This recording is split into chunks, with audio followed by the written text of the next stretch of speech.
interesting point is that in speculative, imaginations, in speculative writing, science fiction is usually conflated with two other genres, fantasy and mythology. But then what is the basic difference between science fiction, fantasy, mythology? The very basic difference is the language of how you describe a phenomena taking place. It all comes down to the epistemology of description of what you witnessed, right?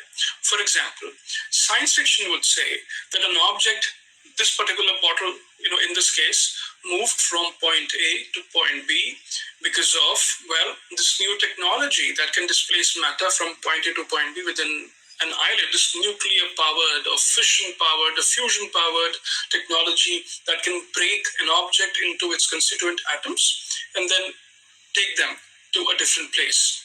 If you write it like this, of course, this is science fiction. But if you were to say, okay, what I just saw on screen wasn't really science, it was magic. What really happened was that this magician somehow made this object, disappear from position A and reappear at position B because of magic. Then, what you're doing essentially is writing fantasy. However, if some of you were to say that no, what we witnessed wasn't either science or magic, this was a result of the will of a divine being saying that, I want this bottle not at point A but at point B. And I just said it and it was, right? So in that case, what you would be doing is engaging with mythology. And these are very, basic, this is a very basic differentiation.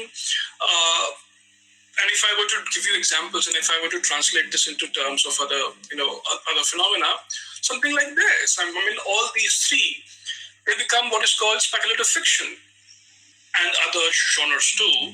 But these three, fantasy, mythology, science fiction, it's primarily about speculative fiction because if you see in science fiction, it's like Star Trek's transporter in which you have an object going from point A to point B. In fantasy, you have Harry Potter using, apparition of flu powder to go from point A to point B. In mythology, it's the Bifrost, bridge of Thor in which he goes from point A to point B. So essentially, the phenomena that we witness and the phenomena that is happening is the same. It's the same thing that is happening. The only difference is how it is described. What are the words that you use? What is the epistemology to which you ascribe this phenomena? Why is this happening and how you describe it determines what is called science fiction, fantasy, or mythology, right? So, speculative fiction genres are not just about what happens, but how it happens. That is the way it is described. When I say this, I also would like to point out that in today's world, or perhaps in any world, in any time, when people write, they don't just write good science fiction stories. They don't just write good, mythological tales. They don't just write fantasy narratives. What they write are good stories or stories. Now it is up to us about how we classify, how we tag, how we catalog these different narratives that are around us into various genres. Some of you might like to do it. Some of you may be wary of that. Whatever works for you, go ahead, do it. But if I were to talk about SF now, today, especially the idea of science fiction and fantasy is being fused to such an extent that we have a new category called SFF. Science fiction and fantasy. So now SF and F are not just two hermetically sealed units. They are somehow units which come together, complement each other, and that particular genre is called SFF, science fiction and fantasy. Notable examples from India are, of course, Samit Basu, Gautam Bhatia. Just to cite just two examples who are not just engaging with science fiction, who are not just engaging with fantasy, but they are trying to bring science fiction and fantasy together, right? But this presentation in specific is going to be about science fiction and not speculative fiction, that is the other three, nor about SFF, science fiction and fantasy. So I'm going to talk primarily about SF, science fiction. I hope it is clear. And so this is going to be sort of the plan for today. We're going to talk a little bit about definitions of science fiction. We're going to talk about the history of Indian science fiction. We're going to talk a bit about texts and themes of Indian science fiction. And if you want, we can talk a little bit about writing science fiction. So this is going to be overall plan for the next, 45 or 50 minutes, and then we can maybe open up and talk and just discuss questions or just discuss, points. Okay. Can I move on? Is this okay till now? Yes, sir. Yes, it's fine. You can proceed further. Okay, thank you. Right. So, what is science fiction? I mean, this is a question that still remains unanswered because thousands and thousands of perspectives have been written. But then, what is science fiction? I mean, but then we have to start somewhere. So let's start at the very basics, right? So Yuko goes back in, say, the 1920s or 30s. He came up with this concept called science fiction, and he says science fiction is 75% literature, 25% science. Right. So it needs to have a little bit of science, but 75% it has to be, like literature. The great Isaac Asimov said that science fiction is a branch of literature. It's a kind of literature that deals with the reactions and responses of human beings to changes in science and technology. Right. Think of it this way. Suppose, has this ever occurred to you that you are reading a book, a hard copy, and you are sitting on your balcony, sipping tea, and reading a book? Okay, I think somebody left their mic on. Can you please switch it off? Can I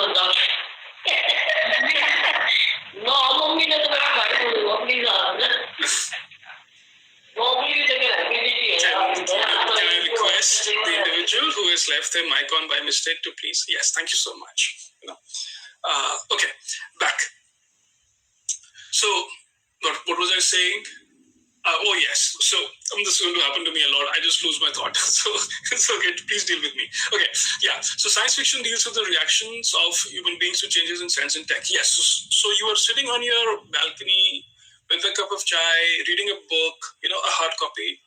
And then you just want to sort of, focus on a particular word. Do you actually do this? Do you actually reach out and touch the book with your two fingers and you try to zoom in or zoom out the way you do on a cell phone?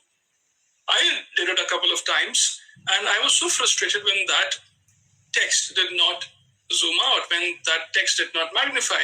And then I realized that being on a cell phone has contoured my motor functions to such a limit that I expect even hard copy to perform the same way as I expect a digital copy to perform, right? So these little things, that we get used to, they are somehow changing the way we interact with this world. And that is one of the fundamental,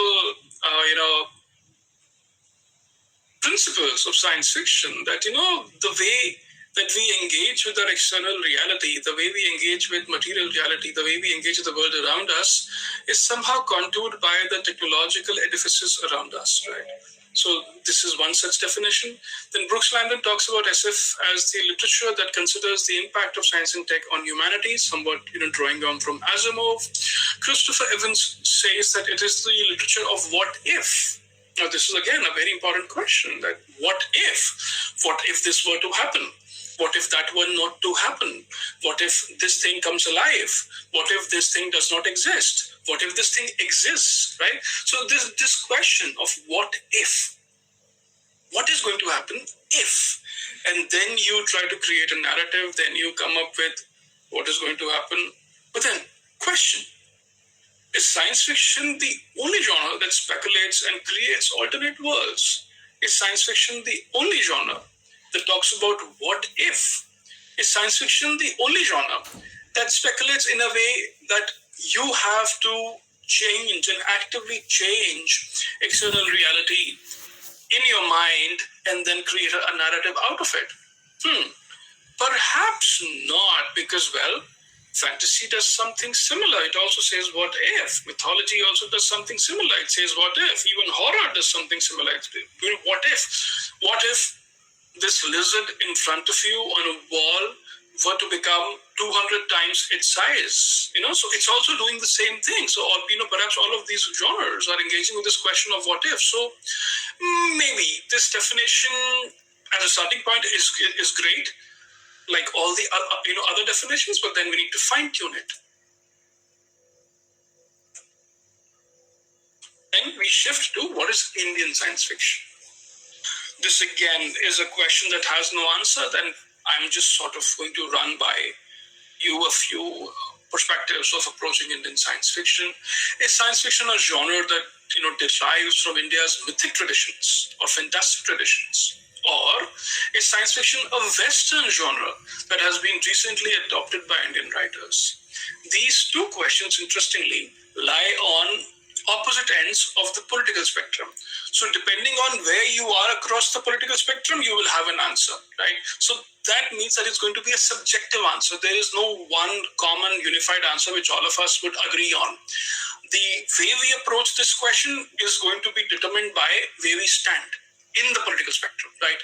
So again, we're going to come to it later, but I would suggest and I would request you to start thinking about where you would stand.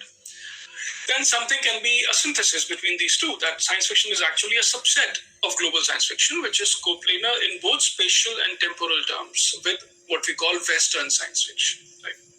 Or you can go the other way and say, well, science fiction is something else altogether. It's well, you can't really define it using the dialectical methodology that you have adopted here, that it's this or that. No, science fiction is not a synthesis. Science fiction is something else altogether. Again, a lot of work has been done on this, especially about science fiction as a genre. If you want, we can maybe later talk about it, or I'll be happy to give you a few references in case you want to read more about it. The two texts that come to my mind, which I would recommend if you want to know about definitions of science fiction, are, I think, On the Origins of Genre and To Define SF or Not. So these are two essays written by Paul Kincaid and John Reader.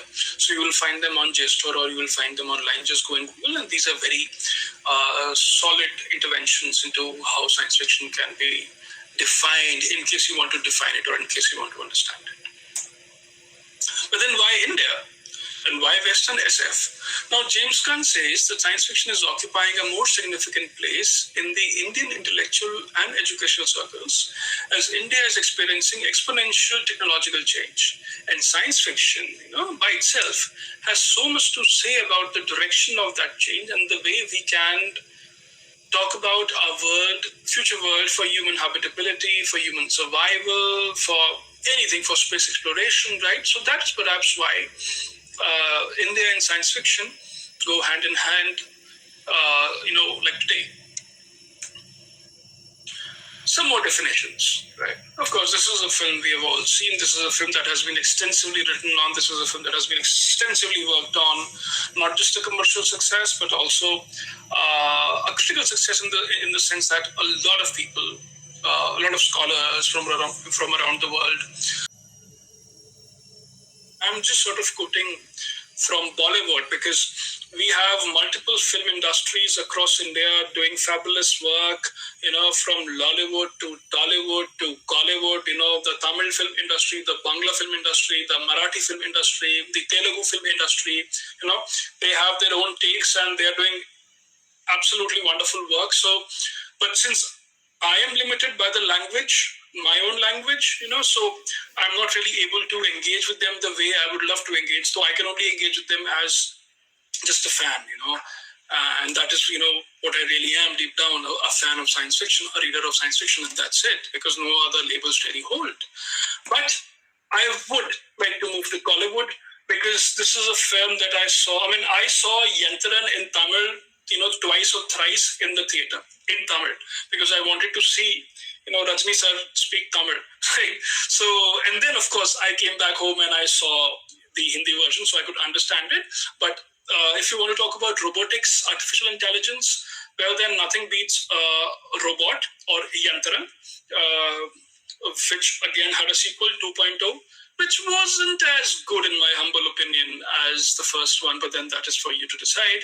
We also have a Hindi language web series called OK Computer, in which so no spoilers, but in case you are interested, you can just go and find it out. It's called OK Computer. It's a web series about AI and the impact of AI on our society. Something else, zombies. Now again, zombies is something we say, okay, well, technically zombie is coming to us from the West because we don't really have a zombie tradition for obvious reasons. But some films, just some films. So I'm switching between different mediums to give you a more synoptic and comprehensive overview of science fiction in India today, starting from a little bit of history, films in the 1960s to what is happening to us today in different languages, right? So you have the English language, The Dead to India. You have the Bangla language film called Zombistan, not to be confused with Mainak Dhar's novel called Zombistan, which is an Indian English novel. So Zombistan and Zombistan, please don't confuse these two. One is a novel, one is a film. So this is a Bangla language film, a 2019 film.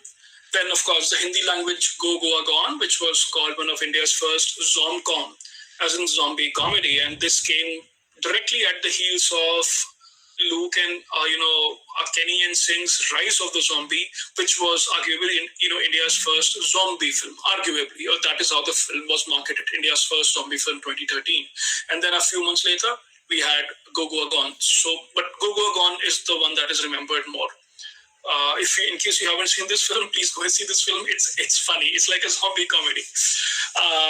Then I think in Tamil, you have Miruthan, which is a 2016 film. A sequel is also coming, in which we have zombies in Udagamandalam. In the Marathi film industry, you have Zombivli, which is a zombie film just released. I think this January, So this talks about zombies in Mumbai. So you can see that, all across India, you have zombies in different parts of the country in different languages. There are some recommended viewings for you. If you want to know more about aliens or ET life, these are some films. If you want to know about AI, these are some films. Anukul is a large short film. I think it's based on a story by Satyajit Ray. And it is it's a short film, like I think 15 minutes by Shujoy Ghosh. It's available on YouTube. If you Google, you will find it. Zombies, these other texts. I did mention Betal and Zombie Reddy. Yeah, right. So Zombie Reddy is coming to us from Telugu. It's a film, I think primarily, like the first language of the film is Telugu. It's about zombies in Andhra Pradesh, So in case you want to know more, this is the film. Then Clones, Mutants, Genetic Engineering. This is the film. Monsters, Space Exploration. You will remember Captain Vyom. If you were a kid like me growing up in the 90s, then Captain Vyom was the thing to watch. It was like our version of Star Trek, and I absolutely loved it. I would highly recommend Captain Vyom. It's freely available on YouTube. If you have the time, please do check it out. It stars Milind Soman and all the other supermodels of that time, and it's very well directed. I mean, from the perspective of, say, a 16-year-old at least. I mean, which I kind of was at that time. Then, Indonesia also talks about CBR and NBC warfare, nuclear, biological, chemical warfare, which is now called CBR and warfare. Chemical, biological, radiological, and nuclear warfare, environment degradation, Carbon and Hope. Again, both are short films available on YouTube. It talks about VR and digital reality. It talks about transhumanism. It talks about time travel. It talks about dystopias. So these are just some of the viewings in front of you that you can go and engage with about what is going to happen in the future, or about zombies, clones, aliens, space exploration, impact of technology, VR, virtual reality, transhumanism, digital reality, etc., etc. Right? And then you have some novels, right? But right now, hang on. We have been doing this. I want all of you to maybe take a 5-minute break. I mean, this is too much information, so that information overload doesn't happen. Let's just stop right here for 5 minutes. Let's take a 5-minute break. You can, go grab a cup of tea, some water, and then maybe we can meet after 5 minutes. Is this okay?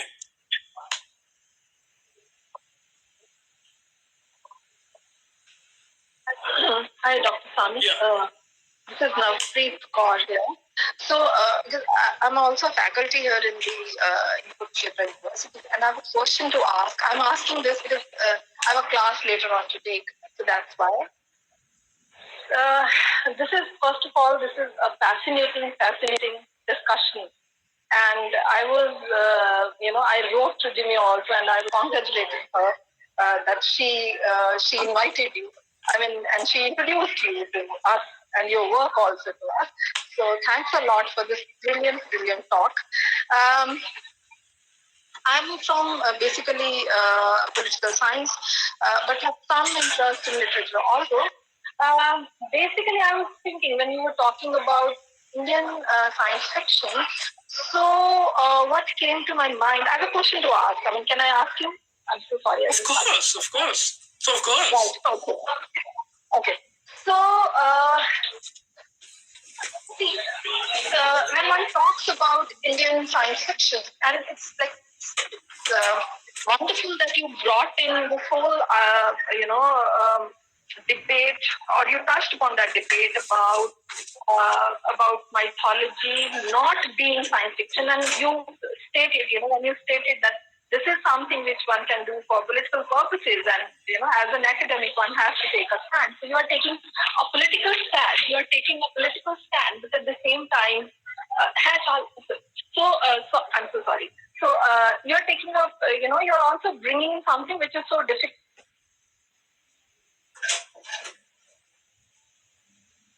to talk about here right now in India.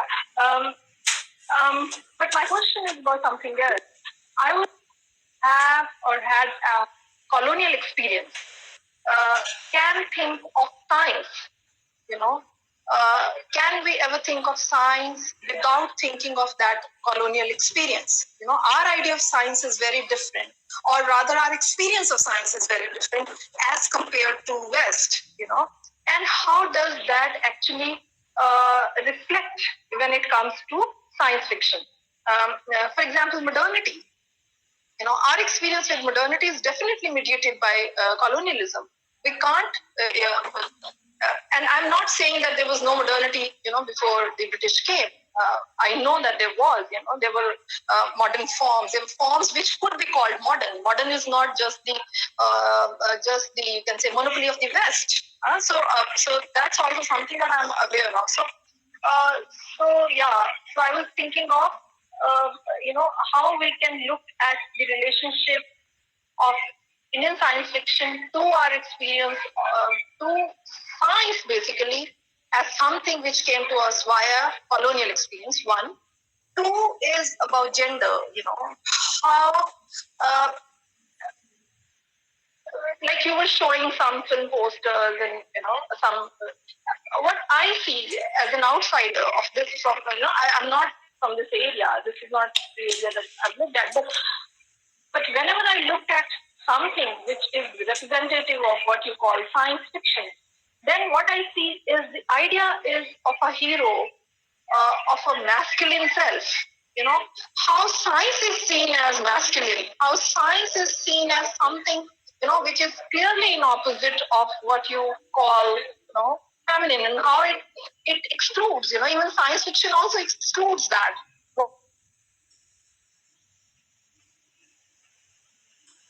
What science does, what the not science, the practice of science